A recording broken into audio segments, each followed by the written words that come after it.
Halo teman-teman, Assalamualaikum warahmatullahi wabarakatuh. Kami dari kelompok 14 akan mempresentasikan materi yang bertema retro yang akan dibawakan oleh teman-teman saya berikut ini.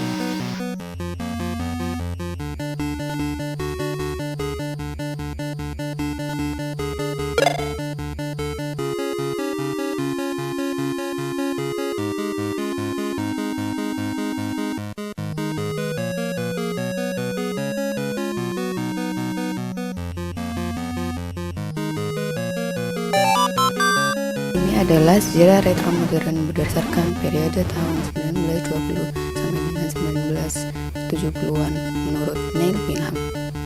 Pada tahun 1920 dan tahun 1930-an, hal yang paling mempengaruhi gaya retro modern saat ini adalah pergerakan modernisme yang muncul pertama kali pada tahun 1920-an bersamaan dengan berkembangnya ide desain modern lain Art Deco.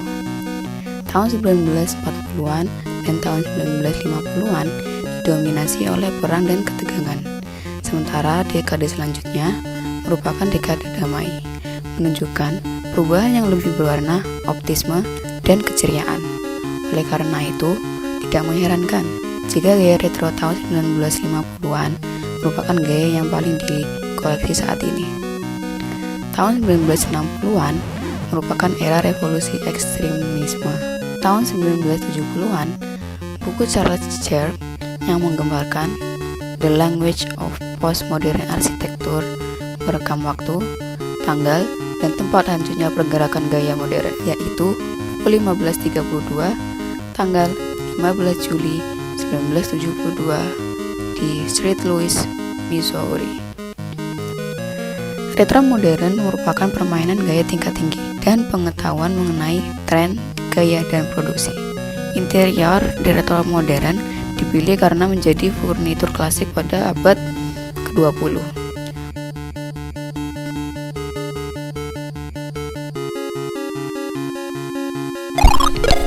Selanjutnya ada desain retro pada desain grafis. Ciri yang pertama adalah style gambarnya pop art. Terlihat pada contoh pertama gambar gelas, di situ terlihat warnanya sangat mencolok dan tidak terlalu menggunakan banyak warna. Lalu jika dilihat pada gambar yang pertama, contoh yang pertama, gambar gelas, di situ terlihat bayangan dari gelas tersebut tidak menggunakan warna abu-abu atau warna yang lainnya, melainkan langsung warna hitam. Pengertian retro.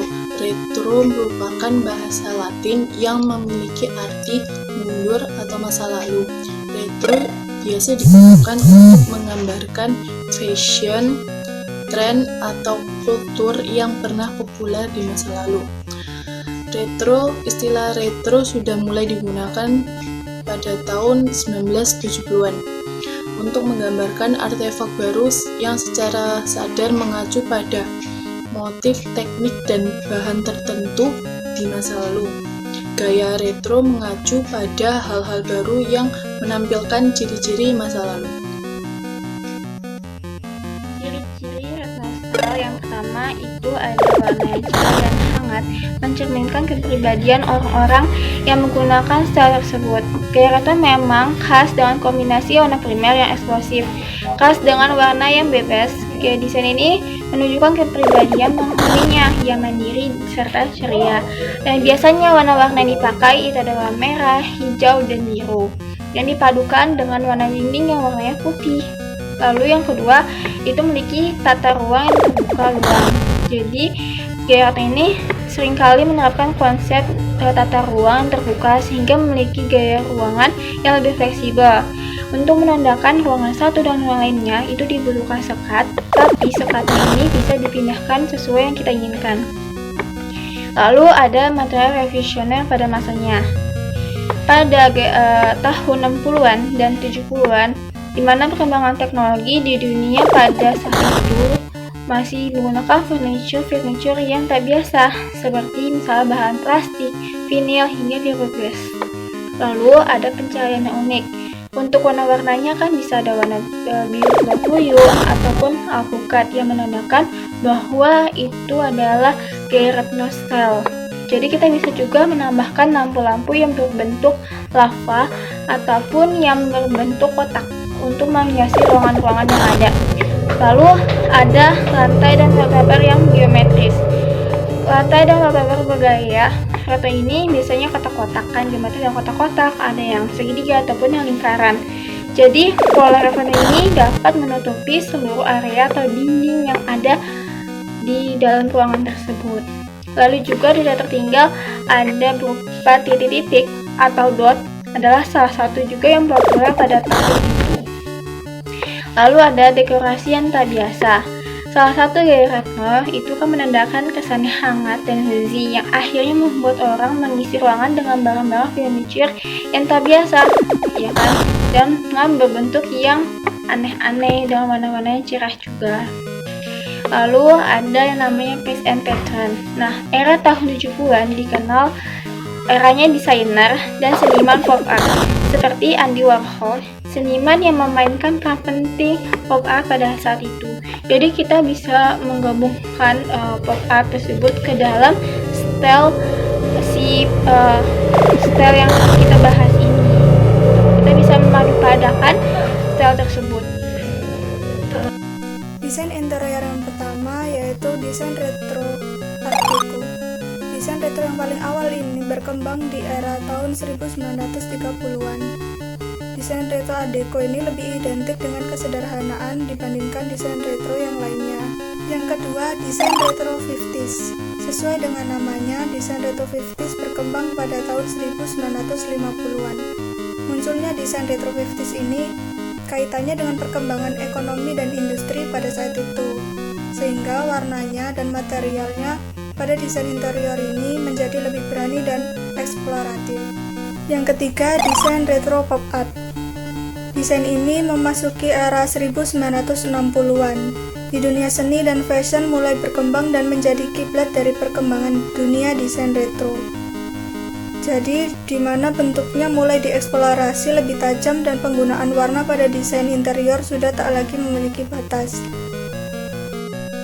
Yang keempat, desain retro 70s. Nah, desain ini memasuki era 1970-an.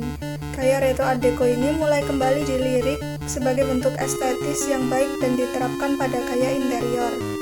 Bisa dikatakan bahwa gaya desain retro 70s ini merupakan transformasi desain retro art deco yang dibalut dengan teknologi yang lebih modern. Mode retro atau juga sering disebut mode vintage, istilah tersebut memacu pada pakaian, sepatu dan juga aksesoris lama atau baru yang menjadi dasar untuk desain baru. Ciri-ciri dari salah satu contoh retro style yaitu dalam bentuk poster. Nah, ciri-ciri yang pertama adalah warna yang digunakan cenderung cerah, mencolok, dan juga terang. Contohnya warna ungu, kuning, orange, dan juga lain-lain. Yang kedua yaitu banyak menggunakan bidang geometris seperti segitiga, lingkaran, dan juga persegi panjang. Nah, yang ketiga banyak menggunakan pola atau motif simetris yang bebas. Dan yang keempat, menggunakan style pop art. Dan yang terakhir, contohnya banyak dijumpai dalam bentuk poster-poster film atau musik pada tahun 80 hingga 90-an yang booming pada masanya. Untuk tipografi, pengenalan teknik fotokomposisi pada tahun 1960-an memungkinkan pembuat tipografi memiliki fleksibilitas yang tinggi dalam pemilihan dan pengaturan gaya, ukuran, dan jenis. Misalnya, tipografi psychedelic dikembangkan mendapatkan inspirasi dari Art Nouveau dan budaya lain. Gaya historis juga digunakan dalam promosi dan pengemasan makanan dan produk rumah tangga, mengacu pada kenangan masa kecil dan cita-cita nostalgia rumah tangga. Saya perwakilan dari kelompok 14 mengucapkan terima kasih bagi yang telah menonton presentasi kami. Semoga bermanfaat. Assalamualaikum warahmatullahi wabarakatuh.